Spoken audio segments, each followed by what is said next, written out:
Hi guys, welcome back to another video. In today's video we're going to have some Division 20 online ranked gameplay using Belal Mohammed. Now of course he's not actually in the game, and this was requested by a subscriber during one of the live streams. So what I did was I used a created fighter, and I got the format from a YouTuber called Creator Player, who is he's just excellent when it comes to creating calves. He's done a lot of fighters. The link to the video where he creates Belal is going to be in the description, and also his channel is going to be in the description, so check him out, leave a like, support his content, because obviously without him creating him I wouldn't have been able to do it.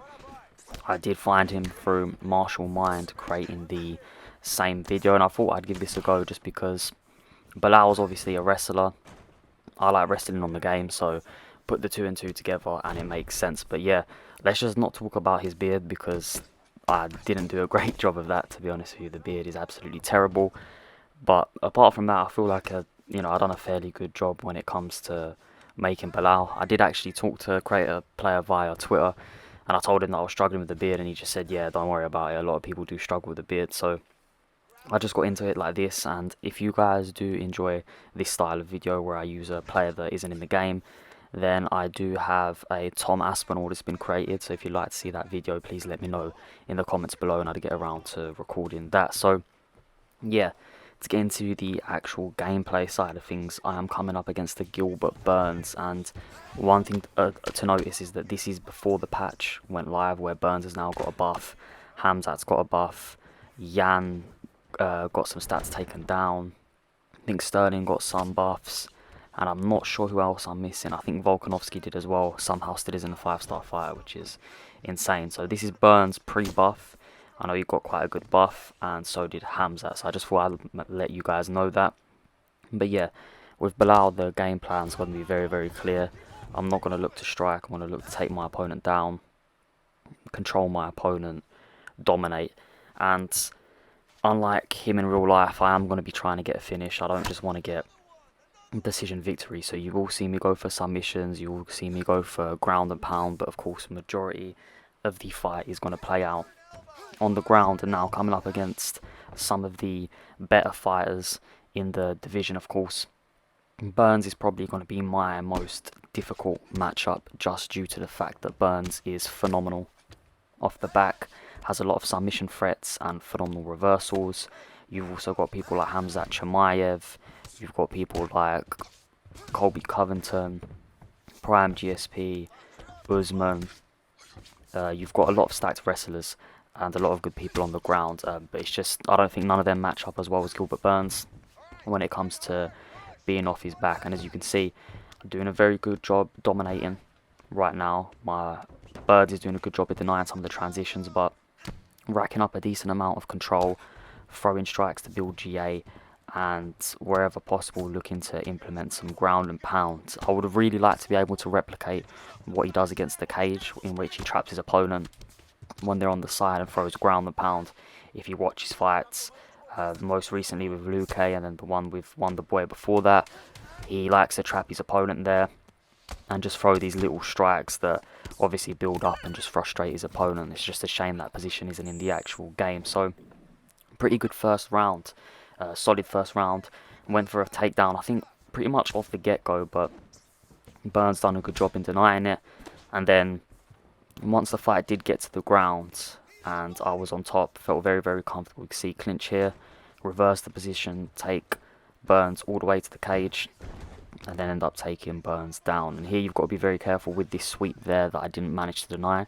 I believe I denied it in the first, but in the second my opponent done a good job of getting that sweep off. And that sweep just, it saves a lot of time, because it gets you straight into full guard, and then with Burns having the rubber guard and just all those submissions, incredibly dangerous position.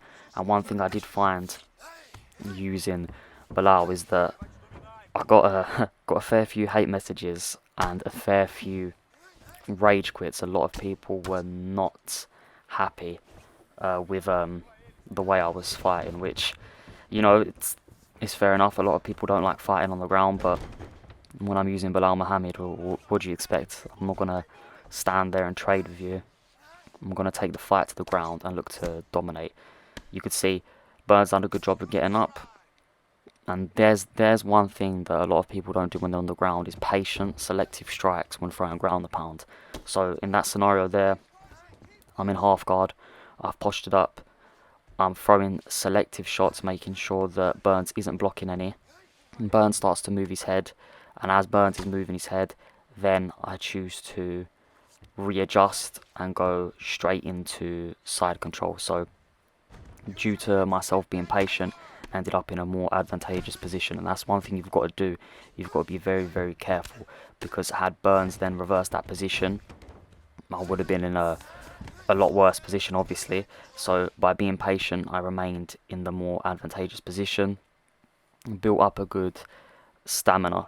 So now one thing that's very, very important when using grapplers that I don't think is emphasized enough is having the stamina advantage, because when you have the stamina advantage, it will be a lot easier to pull off the transitions on the ground, and not only that, it will be easier to chain wrestle. So say Burns denies a takedown attempt and I keep going for it, if Burns' stamina is drained all the way, I'll be able to pull off the takedown with ease. So stamina management is crucial. It's very, very crucial. So that's one thing that I tried to master when I was using Belal. And here you will see that I'm coming up against Nick Diaz, and this is at middleweight. And the only reason I used Belal here is just because Nick is obviously naturally a welterweight, so I didn't think that this was, too much of an unrealistic matchup. Had it been like Israel Adesanya, Paulo Costa, Martin Vettori, or Robert Whittaker,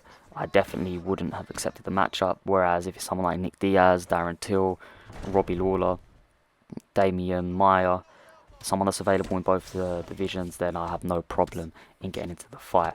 But Nick definitely poses a different skill set to Burns, in the sense that on the ground, Nick's jiu-jitsu is going to be phenomenal, which is another thing I'm going to have to be very, very cautious with.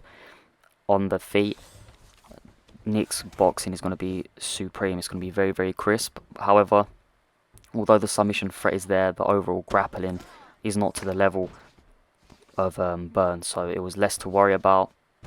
I've just got to be very patient when I get onto the ground, because Nick still has very good transitions and very good submission offense, but overall will definitely be easier to control. I just need to get the fight onto the floor, because if it's on the feet, just because of how powerful Nick is, and then the shots to the body can really drain stamina. As you can see, Nick lands one there, and it is a 5-round fight. I don't want to take up too much damage right now. I was trying to fake the takedown every now and then, went for it there, but great deny there from Nick. It was just a good takedown defense, but I've got to test it. I've got to see where Nick feels comfortable and doesn't. You can see that I'm faking it, so I'm way out of range there, but I'm faking the takedown just to get Nick thinking. And with Belal, the most important thing is that you're not going to have the stand-up advantage when it comes to the elite of the elite, of course, but you cannot be hesitant to throw hands. And as you can see, was in boxing range there, and this was really annoying because I was trying to dump Nick there and it just wouldn't work. So I rotated position and then just used too much stamina, and he hopped off. So I ended up getting the power double there, slammed Nick straight onto the mat. And here another thing is that Nick has the good transition there as well to get the full guard sweep, and that's something that I was cautious of. Definitely a lot easier to throw ground a pound against my opponent here than it was my previous opponent, which is why you see that I wasn't as hesitant to unload there, and also just because the fight was more predominant on the feet. Didn't have as much ease as getting this opponent to the ground as I did the first, who was using Burns. So when I did get on top there, for a brief period, I opted to throw a lot of ground and pound strikes just to build up significant strikes, because damage is what wins rounds. And that's something that I need to emphasize here, is that when you're using a wrestler, for instance, say you go to the video in the description and create Belal Muhammad for yourself, you have to remember significant strikes win rounds. You cannot just afford to lay on your opponent and just get control time, because if your opponent lands more significant strikes, they're definitely going to win the round. So That's why it's very important that when you do get the fight to the ground, significant strikes are going to be your best friend. So definitely throw ground and pound. Don't be careless with it. Be patient and be selective. Pick your shots, but make sure you do rack up on the significant strikes as well as control time. Pair those two together and you'll definitely have a very, very dominant round. You can see Nick denies the takedown here, but is against the fence. And when you're against the fence, everyone knows what I'm going to do. I'm going to rotate the position, push you to the cage, and I'm going to look to take your back. And that's exactly what I managed to do to Nick here. And from this position, I've got better at controlling this position. It's very easy to get the deniers off, but I'm very reluctant to go for the rear naked choke. And the only reason is because the rear naked choke is really, really strong. A lot of people do pre-deny the rear naked choke and don't the armbar. And as you can see from this position here, Belal does have the armbar, which is what I opt to go for. Now, I'm not saying there is anything wrong with using the rear naked choke. I just personally try to avoid it. Everyone knows how strong that choke is for a brief period of time. I can't remember for how many seasons, but everyone knew that that was by far the most broken submission. You can see that Nick does a great job in getting out of the submission. And this was my fault. It wasn't the best time to go for it. Nick still had a good amount of stamina. I hadn't got as many deniers off as I probably should have. And therefore, Nick gets out and now ends up on top, which is a threat in its own because Nick does have very good submissions, although a lot of Nick players don't really like to stay on top. They just opt to get up. My opponent gets, pushed into the cage fairly easily. And here, I'm just going to look to take my opponent's back. I believe you can see I'm trying to throw strikes in the clinch, but Nick was doing a good job in rotating away. Take Nick's back again, and I'm just going to look to ride out the same position. So we know how Belal fights in real life, in terms of I'm a big grappling fan, but watching Belal fight isn't the most entertaining thing. He's a very skilled fighter, but it just seems that very reluctant to go for finishes and actually try to end the fight through submission offense or ground and pound, which is something that I don't want to replicate here in this gameplay. I'm really going to look to get the finish because otherwise the video is just going to be extremely boring, and I think this is going to be one of the longer videos on my channel. It should be around 32 minutes, so let me know if you enjoy this style of video and let me know how you feel I've done with Belal, or maybe if you want to see me use Belal against any other content creators and I can see if I can get some gameplay in. Nick gets up here.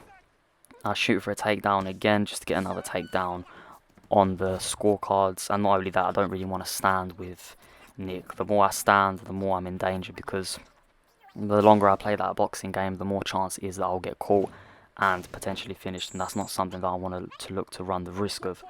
So coming into round 3, had an extremely dominant round 2. And you can see one thing, the theme you'll notice with every fight is the stamina management is on point.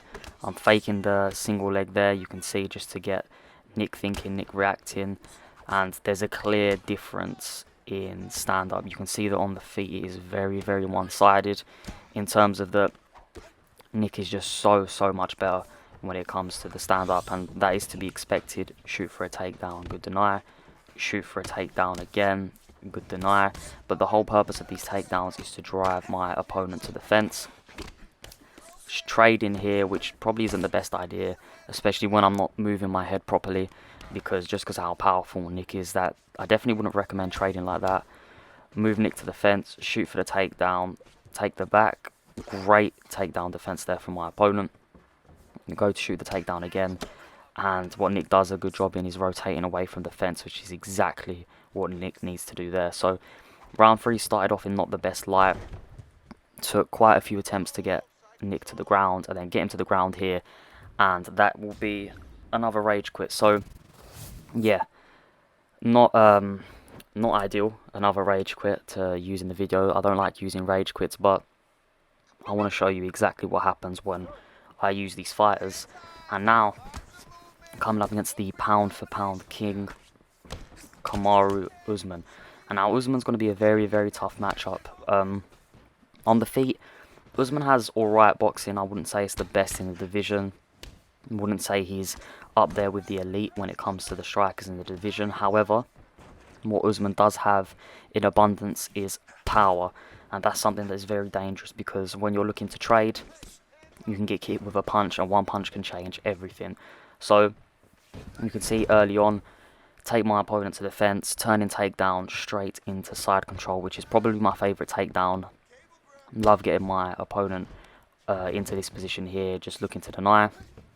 Go to take my opponent's back, but my opponent's mid-transition, so we end up back into side control, which is exactly where Usman doesn't want to be. Tries to go for the full guard. Tries to go for the swap there into side control using the cage, which is something that you've got to be very cautious of now.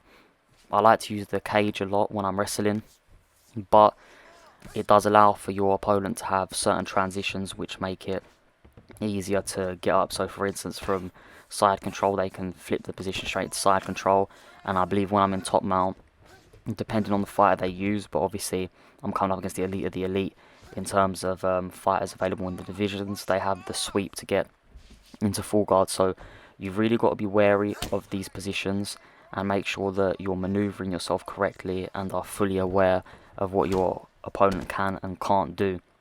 And right now Usman's in a terrible situation, getting controlled on the ground, good damage being done from the elbows here, and I could have gone for a submission finish. The thing is, I'm not too sure why I didn't go for a submission there. I think I just wanted to brutalise my opponent for a bit. And it's still early on in the fight, it's still only the first round, but the control time is very, very good. Having great success, landing a lot of significant strikes. And my opponent here is just struggling. You can see that right now on the ground, it's levels apart, and I'm very interested to see what would happen if and when Usman does get onto his back. We've never really seen Usman fight off of his back before, and that's something that I'd be very interested in seeing. It's something that I thought Gilbert Burns maybe would have tested. I know Colby Covington tried to get a takedown. He did actually get a takedown, but obviously couldn't control the position as well as he needed to. I don't even think that counted as a takedown, which is kind of crazy to think about, because for me it was clear that was a takedown. But you can just see this performance here is just overwhelming dominance. Like, if it wasn't for Kamaru's chin and blocking a couple of those strikes, the fight would definitely be stopped there. I mean, control time through the roof, significant strikes, great denials, great ground and pound. Everything flowed perfectly together this round. And if there's any fight you want to use as a blueprint, I mean, you're going to have a lot of gameplay clips here, but if there's any fight you want to definitely take as a blueprint, it would definitely be this one, because the control time there was absolutely phenomenal. In my eyes, that could easily be a 10-8 round. Maybe more damage needed to have been inflicted, but yeah, I definitely think that was a very dominant round. And look at the stamina. The stamina is at a great position, and I can guarantee you, even though Usman has phenomenal stamina, that his stamina is not in the position that mine is in right now. And you can see all the work to the head is paying dividends, because got a rock there, even though I don't have the best striking and don't even have great power with Belal, but we've got the rock there, which led to an easy takedown. No resistance put up from Kamaru Usman here. Go for the ground and pound, and then I could see that my opponent was going to block that strike, so transition straight into side control. And it's only a matter of time really before I get the finish, because the head health just isn't there. Opt to go into full mount here just to mix it up, because I kept going to side control, and then Usman would do not the best job of getting out, but it seemed that Usman had an easier job of getting out. Here, go for the ground and pound. Can see the head health isn't there. Really look to put it on Usman. Get another deny here. Get another deny here. And that's just the theme of this one. It's just denies. Get into an extremely dominant position, and then my opponent rage quits. Coming into the next fight here, and I believe this might be the final fight. I'm not 100% sure. I definitely think, yeah, I think this is going to be the final fight, and this is a very good fight against a good opponent, also in Division 20, I believe. And he is using Gilbert Burns, and Burns is still one of my favourite welterweights to use. Obviously, I had a whole series where I was playing using Colby Covington, trying to be the best Colby in the world. Colby's extremely fun to use, but if there is one fighter I definitely look to utilise if I needed to win, it would probably be Burns, in the sense that Burns has phenomenal power, good range of kicking attacks, and grappling is just through the roof. I love grappling with Gilbert, And what my opponent was doing that was relatively good early on was pressuring me using the boxing, because there's going to be a clear power advantage towards my opponent and clear boxing skill wise advantage to my opponent. However, got clipped with the uppercut, and that's the danger when throwing them body strikes. If you land an uppercut, it doesn't matter who you're with, it will definitely stun. And yeah, definitely hurt Burns there. You can see two good body shots there as well. Teep kick, leg kick, and I was trying to mix it up here. Obviously, I was trying to sim Belal as much as possible, but like I said, I am still going to look for the finishes. And if I see that there's something that I can capitalise on from my opponent, like throwing the leg kicks, then I'm definitely going to look to do so. You could see there that another uppercut snuck in there. This time it was a lead uppercut, snuck in and clipped Gilbert, but didn't do enough damage to get a stun off. Now, what you would have noticed if you had a keen eye was, as soon as I stunned Gilbert, threw a couple strikes and then went for a takedown, but unfortunately was just out of range. And that's just because, even though at the moment I am getting the better of the exchanges on the feet, I definitely need to get this fight onto the ground in order to have the success that I need, because the longer this stays out on the feet, the more chance there is of Burns potentially getting a stun or a knockdown, just because of the slight power advantage. Well, by slight I mean significant. You can really feel Burns' punches a lot more than Belal's. So despite early success on the feet, I am going to go back to the game plan of getting Burns straight onto the ground, because you don't want to risk, just because you're having success in a certain period of time, you don't want to alter your game plan, because ultimately that is how you lose fights, is you let the ego get the better of you because you feel like you're controlling one aspect. So say, for instance, this example here, I need to take Burns down because that is definitely where I'm going to look to dominate. But at the moment, I'm having the better of the exchanges on the feet. My ego could take control, and I could be like, okay, I'm just going to look to stay on the feet and look to dominate, as I just blocked that head kick there. But it's important you don't do that. That is definitely how you lose fights, and it's more so common with grapplers than it is strikers, because with strikers you're definitely going to be more reluctant to stay on the ground, whereas with a grappler, even if you're having success, you know that you have the wrestling to fall back on, and that itself is a problem. You feel like, okay, look, my wrestling background's there, the grappling's there, so let's just try a strike and see how it goes. But yeah, definitely wouldn't recommend that. So start of round 2, you'll see that it shouldn't take too long before I shoot for a takedown, because I know in my head that that is going to be the path to success. It's going to be control time and significant strikes on the ground, and then potential for maybe a submission finish as long as I drain Burns' stamina. That right there is what I absolutely love to do. So one tip I'll give, if you're a big grappler and you want to have more success in grappling, especially when it comes to controlling your opponent along the fence of the octagon, is when you trap your opponent again in that position there, rather than just shooting for a takedown, because I see this a lot, especially when I'm using the striker, is that when someone traps me, they'll shoot for a takedown and I'll just quickly sway and rotate the position. They'll lose stamina and I'll hit them with a body shot and it will just cripple them. So one thing I like to do is I'll trap my opponent against the fence. If I feel like I can't go for a clinch, I'll throw a leg kick, which it will block them from moving. It sort of stuns them, freezes them in that position, and by doing so, that's it, that animation's gone, they've stopped, and then I'll shoot for a takedown, and it will be a lot easier to get that takedown. So got that takedown with no real like threat. It was an easy takedown to get. It was a good turning takedown, which took me straight into half guard. Now Burns is on his back, I'm on top, and I can look to throw some ground and pound, deny some transitions, because I can already tell just through the first round that obviously Burns' head health isn't in the greatest position, and stamina wise I definitely have the advantage. So I'm going to put that advantage into good use here. I look to get some free transitions. So my opponent's doing good in terms of trying to mix up and throw fakes off the back, which is exactly what you should do. You shouldn't be reluctant to just stay in this position. You should definitely throw fakes and look to get out. However, I'm getting wise to these fakes, go for the crucifix, and that's a fantastic deny. Goes for the full guard sweep and gets it, but that's where stamina management comes into play. I've got the distinct stamina advantage, so it's easy for me to sweep straight back into half guard and then look to build from there. And that's That's why I'm saying stamina management is absolutely crucial. And with CAFs as well, because obviously they're only 4-star fighters, and when you're coming up against the best of the best that are normally 4.5-star fighters, they'll have the stats advantage, although sometimes it doesn't really feel like that. I mean, I'm not a fan of created fighters online, not in the sense of when it's like this. If you're creating someone and not being cheesy with them, then I have no problem with CAFs. It's normally, you know, everyone knows the type of created fighters that I'm on about, either the ones that just spam crane kicks and the helicopter kicks, or the jiu-jitsu ones that just keep cancelling submission attempts and then going for them again, cancelling and going for them just to drain stamina.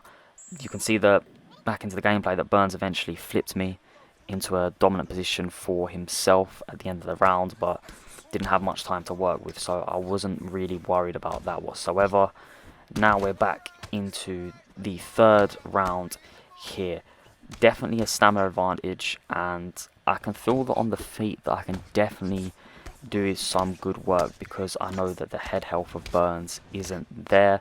Just had a very good round in terms of dominating from the ground, so I know that in my opponent's mind right now it's very hard, because if the fight goes to the ground it's going to be very demoralizing. Didn't have much success, but on the feet also, the exchanges between myself and Burns, I've definitely got the advantage. And you can see there's that leg kick to stop Burns rotating away, and that leg kick is absolutely crucial in stopping that animation, and it makes getting the takedown so much easier. The only reason I didn't there was because I thought it'd be a bit predictable. You can see I'm mixing up how I attack that leg now, and at this point here, although I didn't want to let my ego get the better of me, I really did want to test how good Belal's stand-up is with this created fighter. Obviously, link is in the description to the video I used, and I just wanted to test, like, you know, if it came to it and I couldn't get my opponent to the ground whatsoever, even though I think that's very, very hard with this game because there's so many avenues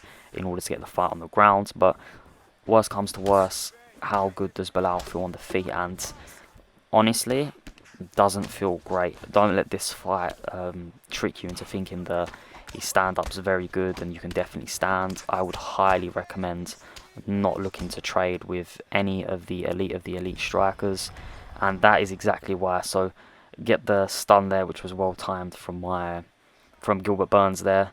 A very well timed uppercut, which is exactly what I caught Burns with in the first round, I believe. Catch Burns again there, get the drop, and again, this is all just because of how the work in the prior rounds has laid the foundation out for getting easy rocks and easy stuns. So this isn't just due to the power of Belal Muhammad, it's more so the fact that Burns' head health has definitely deteriorated and Burns' body health isn't in the greatest position either. So I went for a double. Yeah, I went for a double uppercut to the body there, which is a good deny. Go for the ground and pound finish here, but great job from Burns in covering up. Done exactly what Burns needed to do there. Gets up here, and there's not much left on the clock, as you can see, 37 seconds. So take Burns' back, and I'm just going to look to get a little bit of control time or transition into the top mount to finish off this round here. So I hope you guys have enjoyed all these different gameplay clips. Took a while to get these. There was a lot more rage quits, certainly. Definitely got a lot of rage quits, a lot of hate messages, but I put together this video here because it was requested on stream by a subscriber. So if there is any content you'd like to see specifically, please let me know. There is going to be, I think before this goes live, this should go up live on a Sunday, there should have been a Charles Oliveira fighter showcase, so hopefully you guys enjoyed that. And then it's this video, and then I've got a lot of videos to choose from. I've got a lot of different gameplays, so I just want to say thank you for all the support on the channel. It means a lot. Videos have been doing very well as of recently. I think I've just hit like 176 subscribers or something. No, sorry, 276 subscribers. Can't remember off the top of my head now if it's 100 or 200, but yeah, growing at a very good rate. Very appreciative of that. But as I was saying, any content suggestions, let me know. If you'd like to see that Tom Aspinall video, then let me know in the comment section below, because I have made him as a created fighter. I've got a couple games in with him, and I can get some gameplay for that. But starting in the fourth, you can see that my opponent stunned me early on, and I'm not taking any chances because of how much power Burns has. Opted to get to the fight straight to the ground, You can see that every time I posture up, Burns' head health is absolutely non-existent. However, like I said, being patient is key, because if I throw too many strikes and the position gets reversed, it's only going to be more dangerous for me, because once Burns on top, and if Burns chooses to stay on top, gets a couple of deniers, can easily get me in a submission to finish the fight.